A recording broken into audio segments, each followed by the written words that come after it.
Każdy lubi uczucie wiatru we włosach podczas jazdy. Im szybsza jazda, tym większa radość. Ale jak to jest ze skuterami podwodnymi? Czy są proste i bezpieczne w użyciu? A może wręcz przeciwnie. O wodzie we włosach, na skuterach podwodnych opowiada Marcin Bramson. Zapinamy pasy, odpalamy skuter i wjeżdżamy w odcinek. Podcast z podwody. Rozmowy o nurkowaniu, sprzęcie i eventach nurkowych. Kieruj się pod wodę. Cześć Marcin, miło Cię gościć po raz drugi w naszym podcaście. Cześć. Ostatnio rozmawialiśmy o rebreederach, takie tanie urządzenia.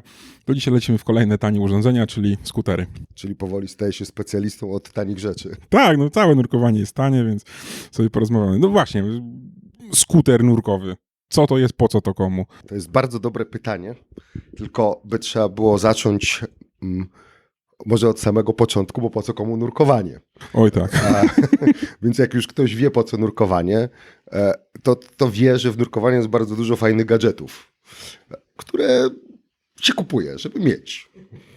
No i skuter jest jednym z tych gadżetów. Niemniej jednak ma pewne swoje zastosowanie. W ogóle pierwszy mój skuter, który miałem, to był właśnie taka bardziej forma gadżetu i zabawki, który kupiłem, bo wydawało mi się, że to może być fajne.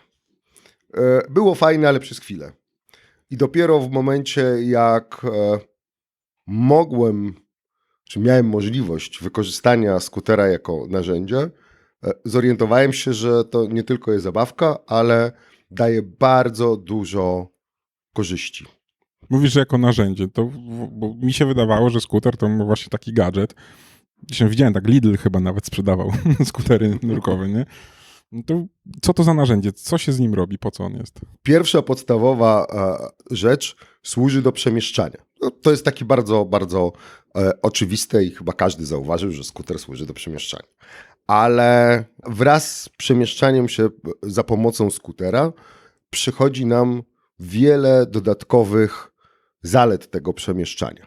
Pierwszą zaletą jest to, że zmniejszamy nasz wysiłek.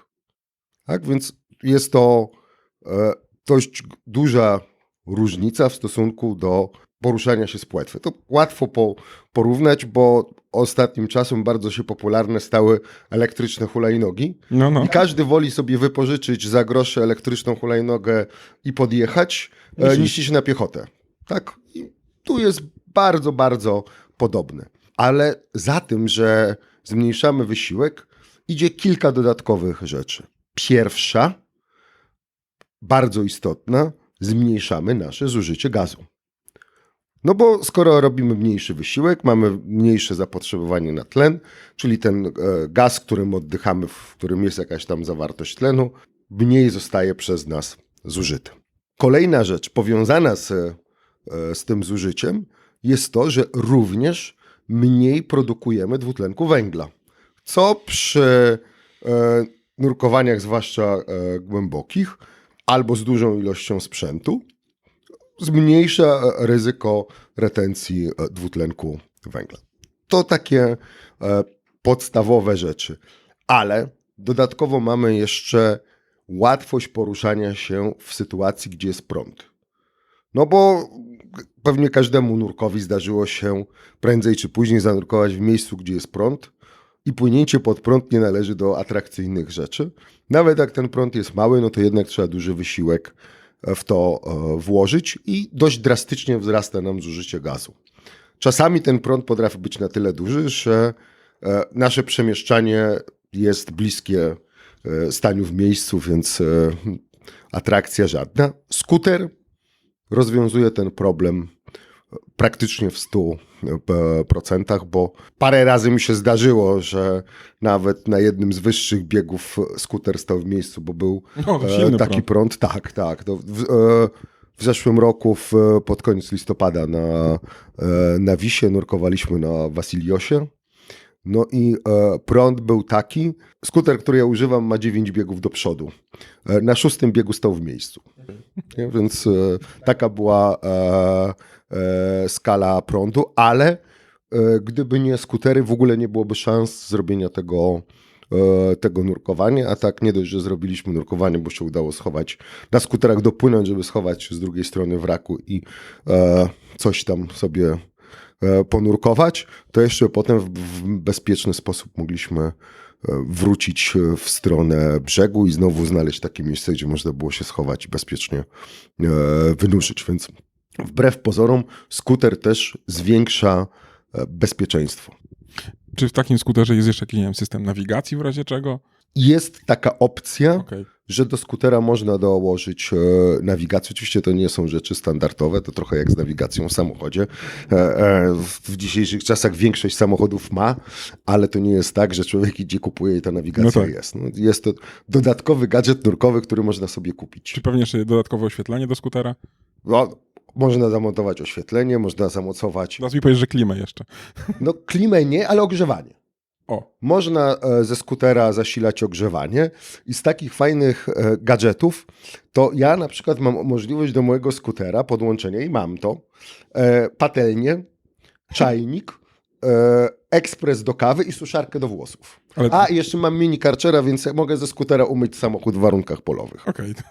Czyli naprawdę to są gadżety. Tak, to są ewidentnie gadżety, ale jak ktoś by chciał sobie popłynąć i w jaskini wewnątrz w suchej części zrobić piknik, pakuje sobie zabawki i bez problemu można sobie na ciepło obiadek upichcić. No tak. No. Brzmi naprawdę super. Rozumiem, że skuter nadaje się do takich, nie wiem, głębokich, dalekich nurkowań typu jaskinie, czy w rekreacji też można go sobie spokojnie użyć? Oczywiście. Znaczy w sumie całe nurkowanie to jest rekreacja. Chyba że ktoś zajmuje się tym zawodowo i coś spawa pod wodą, wtedy ten skuter zupełnie nie jest przydatny No tak. do spawania. Ale on ma wiele zastosowań, które jakby są oczywiste dla nurkowań jaskiniowych czy technicznych, a w nurkowaniu tak zwanym rekreacyjnym, czy sportowym, czy bezdekompresyjnym. Chociażby dlatego, że po pierwsze, mając krótki limit bezdekompresyjny, możemy dużo więcej rzeczy zobaczyć, dużo dalej dopłynąć, wykorzystując ten mały limit bezdekompresyjny. Prosty przykład z jednego z popularniejszych akwenów w Polsce, czyli Honoratki, gdzie są miejsca typu tam przepompownia, czy inne, jakaś tam ścianka, która jest, gdzie się płynie dość daleko. I nurkowi w konfiguracji rekreacyjnej na obiegu otwartym, no to często jest tak, że on sobie tam popłynie, ale musi zaraz po powierzchni wracać. Mając skuter, dopływa, obejrzy, wraca. Tak samo jest z wrakiem. No, jak wiemy, limit bezdekompresyjny na 30 metrach wrak nie jest zbyt wielki, a na skuterze możemy cały wrak sobie opłynąć i przynajmniej go zobaczyć. To jest jedna rzecz. Druga rzecz, biorąc pod uwagę ten sam wrak i krótki limit bezdekompresyjny, a duży wrak, to możemy go sobie rozłożyć na części. W sensie wykorzystać skuter do przemieszczenia, czyli popłynąć w najdalszą część, tam sobie obejrzeć, już nie wykorzystując skutera, on sobie wisi zdeponowany i potem wrócić bezpiecznie do liny opustowej. Oprócz tego, że możemy dużo efektywniej wykorzystać nasz limit bezdekompresyjny, to również zmniejszamy nasze zużycie gazu przez to, że nie wykonujemy żadnego wysiłku. Ale, po to chciałbym, żeby była sprawa jasna, to nie do końca jest takie zero-jedynkowe, bo zawsze istnieje zagrożenie, że ten skuter może nam się zepsuć. Więc i tak musimy uwzględniać to, że będziemy musieli go na przykład holować. No ale to jest kwestia bezpiecznego i świadomego wykorzystania skutera. Więc ja tak mówię, bo nie chciałbym, żeby ludzie teraz brali skutery i bez żadnej wiedzy, świadomości poszli nurkować i robili takie nurkowanie, sobie zrobili krzywdę. Nie? No to jak teraz rozumiem, planując drukowanie ze skuterem, powinien przewidzieć, nie wiem, najgorszy scenariusz, że dziś dopłynąłem ze skuterem, ale wracam już bez. Tak. No chyba, że go zostawiam. Tak. I to jest jakby jeden z elementów treningu skuterowego i przygotowywania się do nurkowań, jak również świadomego podejścia do nurkowania. W nurkowaniach bezdekompresyjnych to w większości przypadków nie jest duży problem. no bo zawsze możemy się gdzieś tam, strzelamy bojkę, wynurzamy się, najwyżej po powierzchni sobie wrócimy. Aczkolwiek nie zawsze jest to możliwe, bo chociażby sytuacje nurkowań wrakowych, gdzie możemy nurkować blisko toru wodnego, mogą być prądy, więc nim się wynurzymy, to już możemy być 2 kontynenty dalej, więc to trzeba uwzględniać. Dlatego też bardzo fajnie jest w planie uwzględniać zespół, bo w momencie, kiedy mamy zespół przynajmniej 2-osobowy i każda osoba ma skuter, to w przypadku awarii jednego ta druga może poholować osobę z zepsutym skuterem, ale to też warto oczywiście najpierw sobie przećwiczyć w kontrolowanych warunkach, nim potem się pójdzie na żywioł i będzie robiło to w realnej sytuacji awarii skutera. Ale zdecydowanie tak, musimy to uwzględniać awarię skutera, uwzględniać w najdalszym punkcie i to, że to zużycie gazu ze skuterem i bez to są 2 różne rzeczy i to też warto sobie zmierzyć i wiedzieć, jak to się różni, a różni się drastycznie. Rozumiem, że przed kupnem skutera warto iść na jakieś pewnie szkolenie i uprawnienie do tego. To nie jest tak, że sobie idę do sklepu, kupuję sobie skuter i pływam. Znaczy pewnie mogę, ale wypada tak nie Tak, robić. znaczy jakby tu mamy 2 rzeczy, tak? Jedne to podstawy jakiekolwiek prawne. No nie istnieje jakiś przepis, że mamy mieć uprawnienia na skuter, bo inaczej grozi nam mandat, więzienie. Jak policja pod lub wodą. tak, lub co najmniej biczowanie. Ale to jest nasze zdrowie i bezpieczeństwo. I oczywiście no, możemy się uczyć z internetów i od kolegów, albo możemy pójść do kogoś, kto się na tym zna. I dobrze, jak pójść do kogoś, kto się na tym zna, bo jest w stanie pokazać, podpowiedzieć kilka rzeczy, które uczynią nurkowanie ze skuterem nurkowaniem bezpiecznym. Bo historia, nawet polska, zna kilka wypadków śmiertelnych z udziałem skutera, do których mogłoby nie dojść, gdyby osoba, która używała ten skuter, miała jakąkolwiek świadomość na temat bezpiecznego wykorzystywania skutera, a nie tylko tu jest do przodu, tu się włącza, tu wyłącza i No jazda. właśnie spróbuję sobie wyobrazić, co może później tak, że skuter spowoduje u mnie śmierć. Wszystko. No to właśnie to jest guzik do przodu, do tyłu. Co mogę zepsuć? To wydaje się proste. Najprostsza rzecz i rzecz, która chyba jest największą wypadkową, czy też największą przyczyną wypadków z udziałem skutera jest utrata gazu. A mówiłeś, że to jest mniejsze zużycie, to jak? Bo to zużycie jest mniejsze, ale utrata większa. Okej. No, sprawa jest dość prosta. W dzisiejszych czasach z reguły już standardem stało się używanie 2 automatów, a przynajmniej 2 drugich stopni. I jak płyniemy z płetwy, nie osiągamy aż tak dużych prędkości, żeby z drugiej strony automatu, z którego nie oddychamy, zrobiło się podciśnienie, które mogłoby aktywować drugi stopień i zrobić stały wydatek. A na skuterze jest to bardzo proste do osiągnięcia. To jest jedna rzecz. A druga rzecz, euforia z płynięcia na skuterze, hałas, wszystko powoduje to, że my nawet nie zauważamy, że te bąble za nami lecą. Czyli rozumiem, płynę szybko i mi wyciąga drugim... Tak, no był nawet przypadek taki, że gość zginął na skuterze, nurkując w Sidemoncie. Jedna butla była z gazem, druga była pusta. Prawdopodobnie doszło do momentu, że przypinał się z jednej butli na drugą i go zaskoczyło, że tamtą coś opróżniło, nie? Czyli rozumiem, na szkoleniu uczymy się, nie wiem, jak zamontować. Tak, to jest jeden z elementów szkolenia, prawidłowa konfiguracja sprzętu, regulacja. Tu się też dowiadujemy, że te magiczne pokrętło przy drugim stopniu po coś jest i nie tylko w jednej skrajnej pozycji, tylko też przydaje się No właśnie. nim trochę pokręcić, więc no tak, no to są takie drobiazgi, dzięki którym może to nurkowanie, czy to nurkowanie staje się po prostu bezpieczne. No, możemy się tego dowiedzieć od kolegów w jakikolwiek inny sposób, ale to nie jest tak, że to jest takie zero-jedynkowe, że przychodzę, są jakieś demo daysy, to też przykład z ostatnich honoratkowych, że przychodzi ktoś i chce wziąć na testy skuter. Ja mówię, nie ma problemu, masz papiery, to bierz za darmo. Nie? Ale jak to papiery? Po co mi to? To ja muszę mieć papiery, przecież ja jestem taki doświadczony nurek, że sobie z tym poradzę. Ale ja jako wypożyczacz skutera, dla mnie to jest jeden z metod weryfikacji, czy ta osoba ma jakieś blade pojęcie, czy nie ma. Tak? Oczywiście jest druga, mogę pójść z nią do wody, wytłumaczyć, ale to nie mam czasu. No to trochę tak, jak ktoś idzie do wypożyczalni samochodów, to wypożyczalni nie interesuje kogoś, czy ktoś umie jeździć samochodem, czy nie, tylko czy ma papier na to. Tak? No bo jednak jest większa szansa, że ktoś sobie poradzi mając na to uprawnienia, niż że sobie poradzi nie mając na to uprawnień.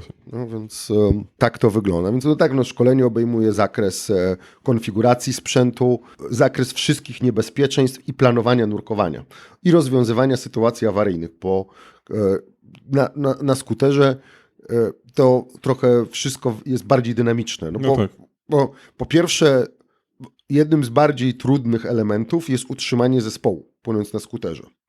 Bo jest zupełnie inna prędkość. I teraz wystarczy, że płyną dwie osoby, jedna na chwilę puści manetkę, to jak to są warunki egipskie czy chorwackie, to nie jest problem, bo go tam zobaczymy. Ale w polskich warunkach to jest chwila, moment i już zespołu nie ma. Machniesz mocniej płetwą, drugi tam.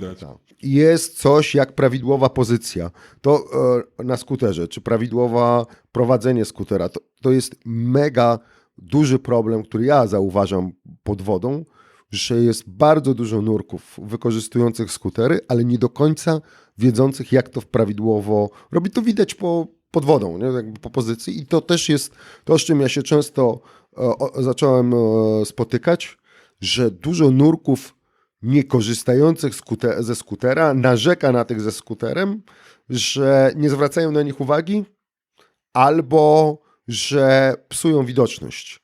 No bo utrzymanie pływalności na skuterze z jednej strony jest łatwiejsze, z drugiej strony jest dużo trudniejsze, bo skuter daje nam pewien ciąg, który zapewnia to, że bez względu czy mamy dodatnią pływalność czy nie, to on nas utrzyma na stałej głębokości. W momencie, kiedy my przestaniemy jechać na skuterze, bo chcemy się z jakiegoś powodu zatrzymać, No tak, popatrzeć co. No to wtedy jest loteria, bo albo nurek ma dodatnią pływalność, albo ujemną. Jak ma dodatnią, leci do góry i warczy z inflatorem, skuter w dół i wszystko wygląda dość rozpaczliwie. No jak ma ujemną, to parkuje w mule i dookoła się robi zero wiz. Nie? Potem odpala silnik i jeszcze A potem chcąc stamtąd wyjść, nie widząc nic, odpala silnik i już jest zupełnie... Dziękuję bardzo. Żaden inny użytkownik nie ma możliwości atrakcyjnego skorzystania z tego miejsca, a ponieważ wszyscy uparli się, że muszą pływać wzdłuż poręczówek, które są rozłożone. No w sumie po to są. No tak. No więc jak zaryje gdzieś koło tej poręczówki, no to już wszyscy inni, którzy będą tamtędy płynąć, mają pozamiatane. No.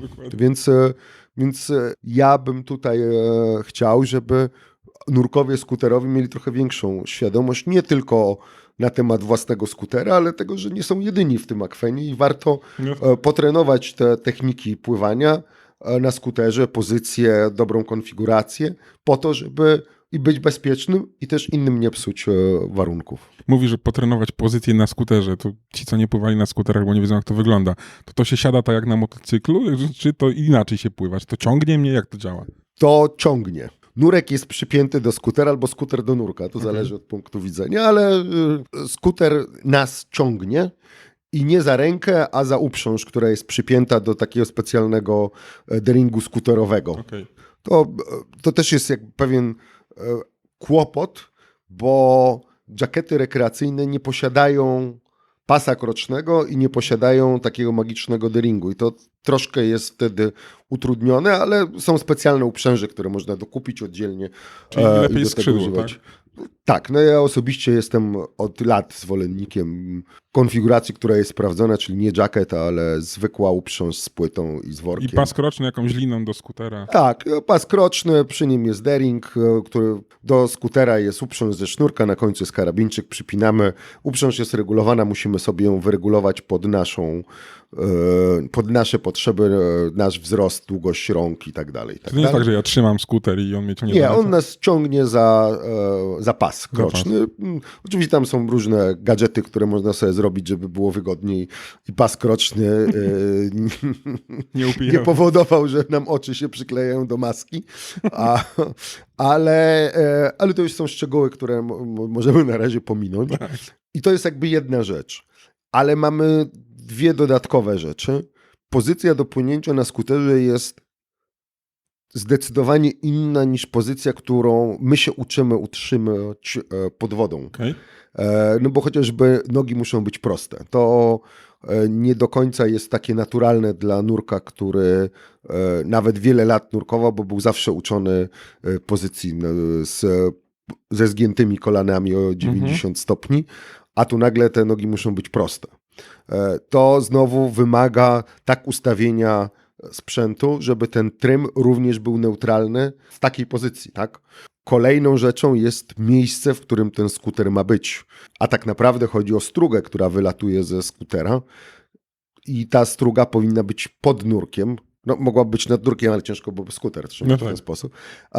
Powinna być pod nurkiem i nie zahaczać o wystające elementy sprzętu. I to znowu wracamy do konfiguracji, że na skuterze nie może być konfiguracja z wiszącym oktopusem, konsolą ciągnącą się po mule i tak dalej, bo to będzie stwarzało dodatkowe zagrożenia. No po pierwsze zaplątania, zniszczenia sprzętu, po drugie wpadnięcia w śrubę, no a po trzecie będzie stawiało opory i będzie przeszkadzało nam w płynięciu. No nie takie łatwe się okazuje. Wbrew pozorom jest to łatwe, jest parę drobiazgów, o których trzeba wiedzieć i potem to się staje proste.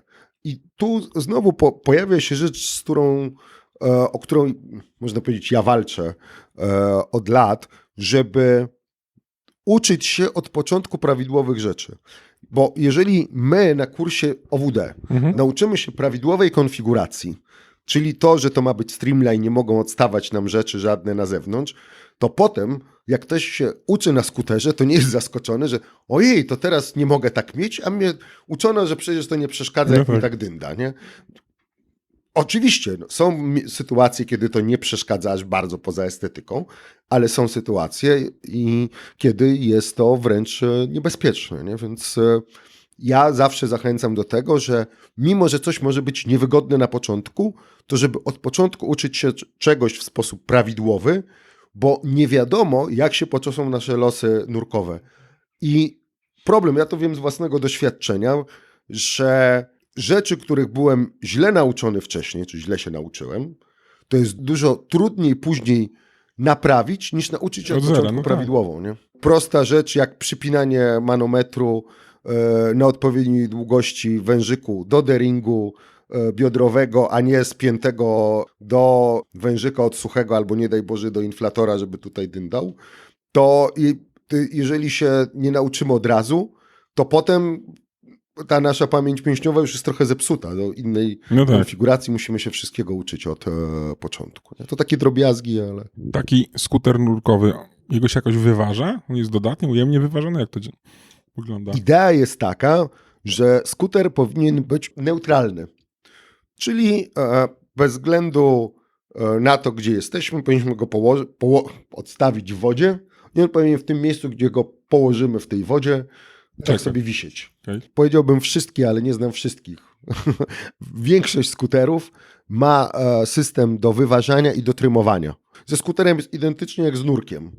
On powinien mieć idealną, neutralną pływalność i idealną, poziomą pozycję. To jest głównie po to, żeby nurkowi było łatwiej z tym pływać, ale też żeby było bezpieczniej, bo jeżeli skuter ma nie ma idealnej pozycji, idealnego trymu, no to nurek musi walczyć, żeby go trzymać w poziomej pozycji. Jeżeli jest problem z pływalnością tego skutera, skuter tonie, to co się nurek zatrzyma i go zostawi, to on wpada w muł. Tak? Jeżeli pływa, no to wisi nad nim i też nurek musi go co chwilę tam ściągać. To się jakoś reguluje? Tak.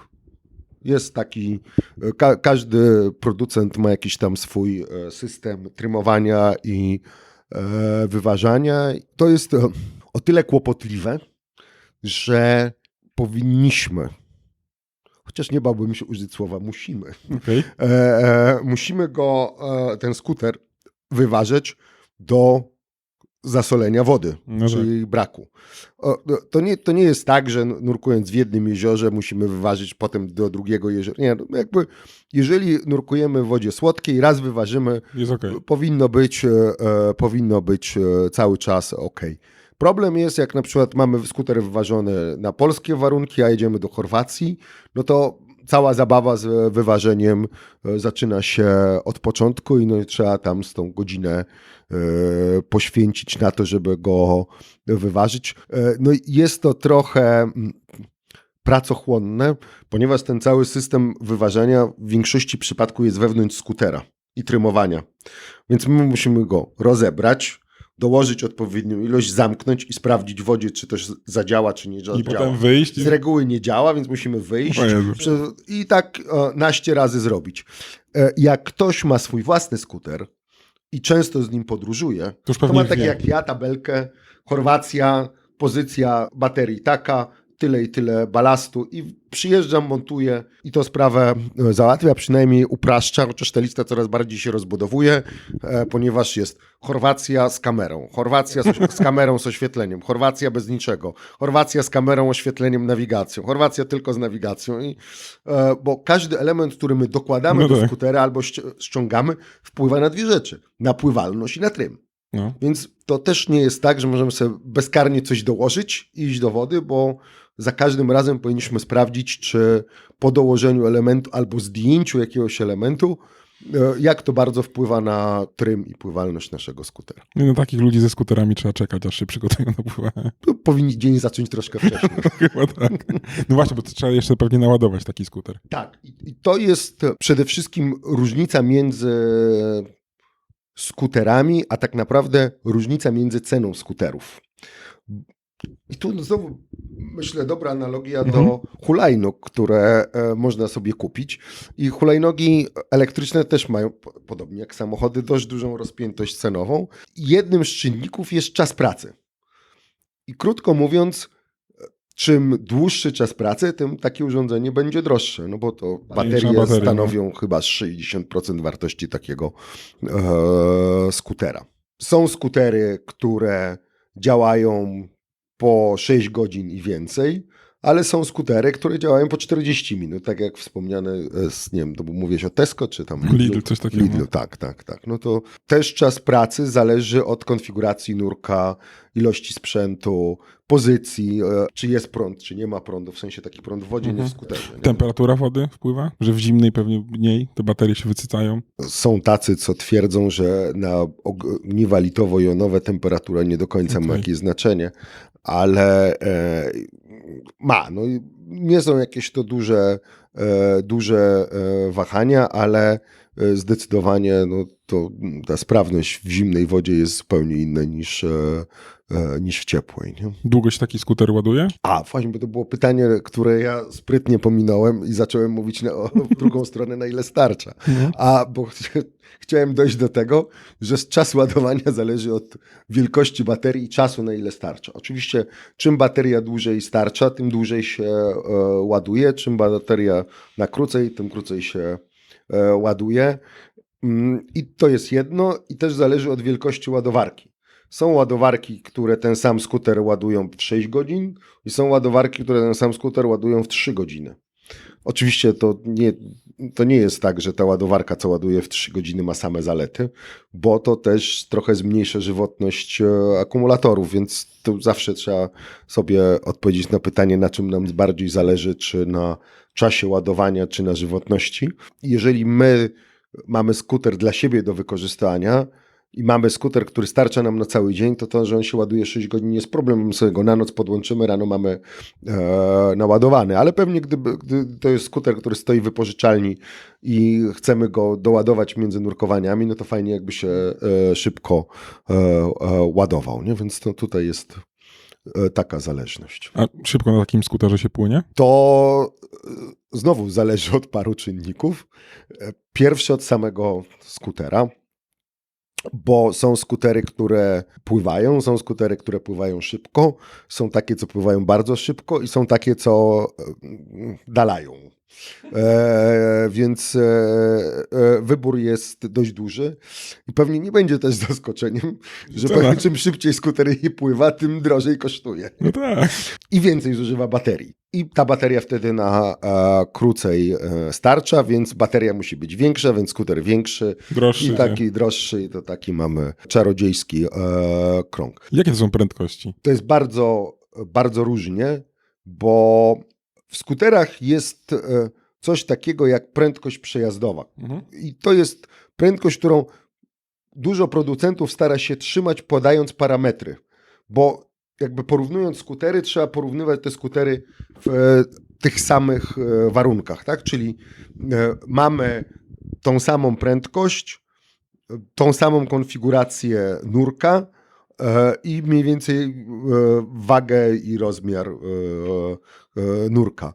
Więc część skuterów podaje się dla nurka w konfiguracji tak zwanej rekreacyjnej z pojedynczą butlą, na przykład mokrym skafandrem. Część podaje się dla zestaw z twinsetem i suchym skafandrem i warto na te parametry zwrócić uwagę, ale tą prędkość z reguły porównawczą to jest w granicach 45 metrów na minutę.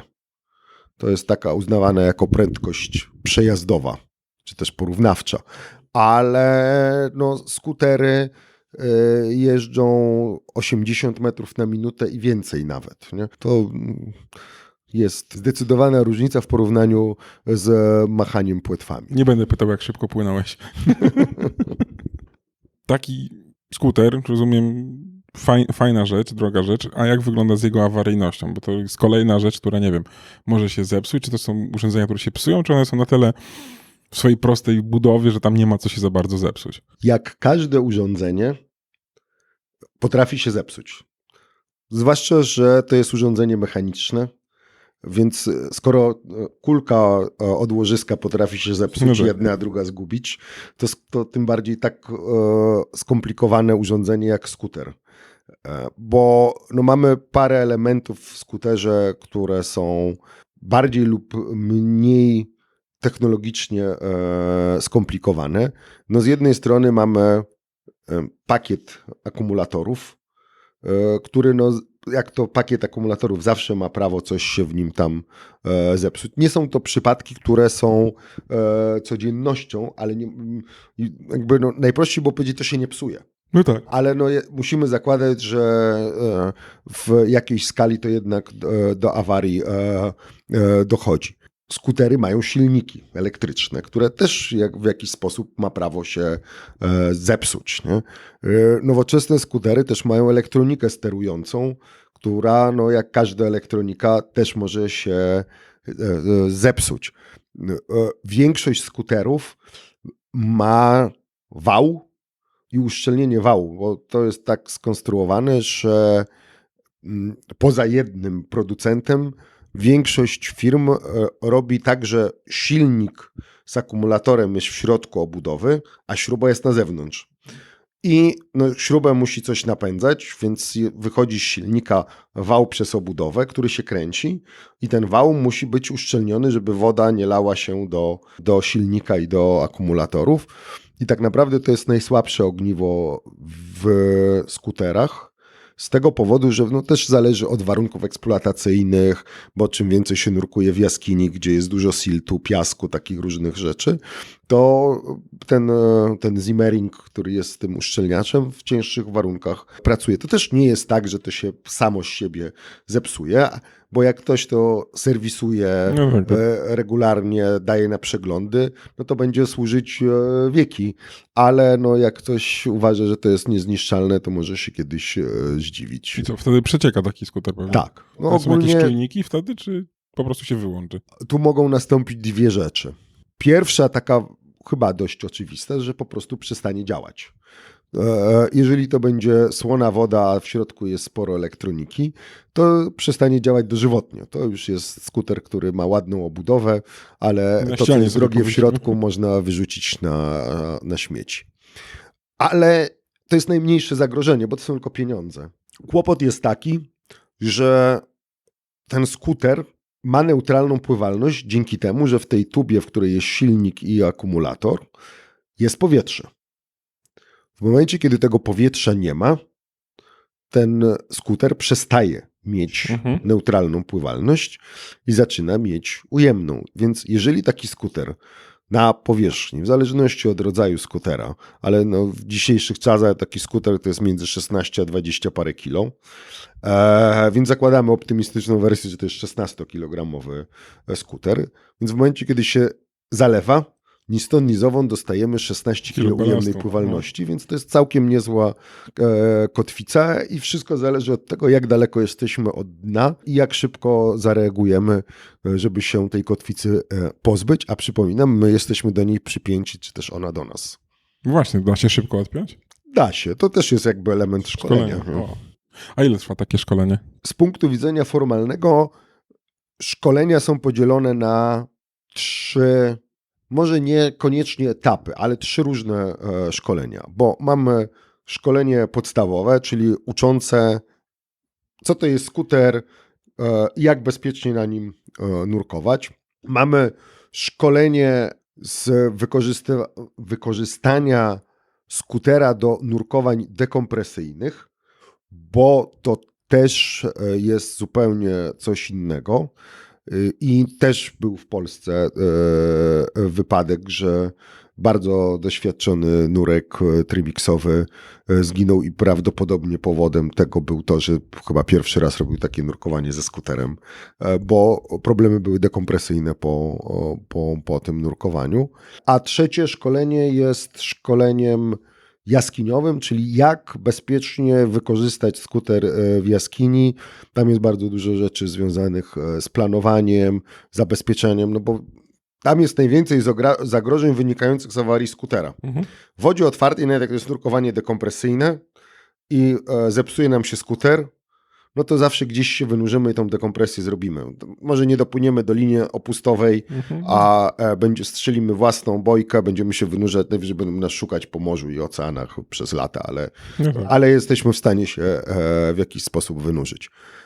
W jaskini, jeżeli skuter nam się zepsuje, a było nurkowanie zaplanowane ze skuterem i nie uwzględniającym awarii skutera, no po prostu, krótko mówiąc, nie będziemy mieć szansy wrócić.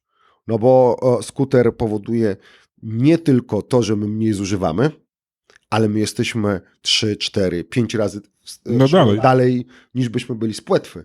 Więc nie dość, że będziemy mieć większe zużycie, to jeszcze 4-krotnie dłuższy czas pobytu w tym miejscu, żeby wypłynąć. Więc stąd taki jest podział na te szkolenie. I szkolenie podstawowe to jest 1 dzień. To nie jest zbyt skomplikowane.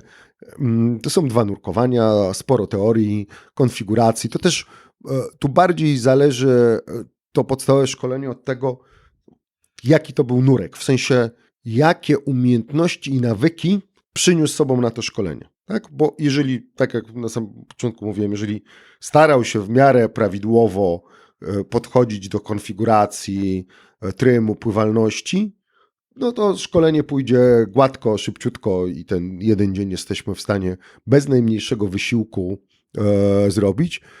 No gorszy problem jest, jak przychodzi osoba, która ma blade pojęcie na temat trymu i pływalności, bo skuter nie pomoże, więc w takim wypadku trzeba znowu cofnąć się troszeczkę, najpierw rozwiązać problem z trymem i z pływalnością, a potem zacząć podpinać skuter do takiej osoby. Ale no, założenie to jest 1 dzień I to też, ja zawsze staram się powtarzać wszystkim, szkolenie ma dać podstawy do bezpiecznego dalszego treningu. Tak? Więc Zdecydowanie. Tu po tym szkoleniu podstawowym dostajemy takie podstawowe informacje i umiejętności, żeby skuter nam nie zrobił krzywdy, ale żebyśmy się stali mistrzem tego skutera, Trzeba się uczyć i to doszkalać. ileś godzin trzeba pod tą wodą ze skuterem spędzić i popływać. Super, czyli w ciągu dnia, żeby przed pójściem na taki kurs lepiej się opływać, ponurkować trochę, wytrymować się i dopiero pójść na szkolenie skuterowe. No żeby nie To jest dość podchwytliwe, ponieważ w ogóle założeniem jest to, żeby przyjść na na kurs skuterowy podstawowy, trzeba być minimum nurkiem OWD. Dla mnie minimum nurek OWD to znaczy już problemów z trybem i pływalnością nie powinien mieć. Więc ja nie mówię, że ktoś musi specjalnie się przygotowywać do tego kursu, bo tak nie powinno być. Ale powinniśmy sobie zdawać sprawę z tego, że to jest szkolenie ze skutera, a nie z pływalności. I jeżeli ktoś ma problem z pływalnością, to najpierw trzeba to poćwiczyć, a potem sobie dopinać skuter, a nie generować większą ilość problemów. To nie jest antidotum na brak pływalności. Jeżeli ja nie potrafię się zatrzymać w miejscu z neutralną pływalnością, to prawdopodobnie dopięcie do tego skutera spowoduje jeszcze większe zamieszanie. Więc lepiej... No tak, kolejny czynnik ryzyka tak. jakiś. Długo już pływasz na skuterach? Pierwsze moje nurkowanie ze skuterem to był 2004 albo 2005. A od blisko 8 lat jest to bardzo intensywne. Używasz czasem płetw jeszcze? Niestety tak. To jest jeden z większych problemów, bo ogólnie dla nurkowań, dla siebie jak robię, praktycznie nie wchodzę do wody bez skutera. Tak? A więc jak prowadzę jakieś szkolenia niezwiązane ze skuterem, to niestety muszę wchodzić do wody bez skutera. I trzeba pomachać płetwami. I trzeba machać płetwami i zdecydowanie wtedy czuć tą różnicę i tego skutera brakuje i to jakby tak naprawdę skuter można docenić po tym, jak się na nim pływało, a potem ci go ktoś zabierze. Jak z jazdą na automacie. Tak, dokładnie. Dobra, i tym miłym akcentem dzięki za super odcinek na temat skuterów. No i co, do zobaczenia w kolejnych odcinkach. Ja dziękuję i do zobaczenia. Do zobaczenia, dzięki. Dzięki, hej. Dziękujemy za wysłuchanie odcinka. Każde odtworzenie, każde udostępnienie, polubienie czy komentarz to dla nas bardzo cenne wsparcie. A jeśli podoba Ci się nasza twórczość, możesz wesprzeć nas w serwisie Patronite. Mamy nadzieję, że zechcesz przyłączyć się do współtworzenia z podwody i dorzucić swoją cegiełkę do tego projektu.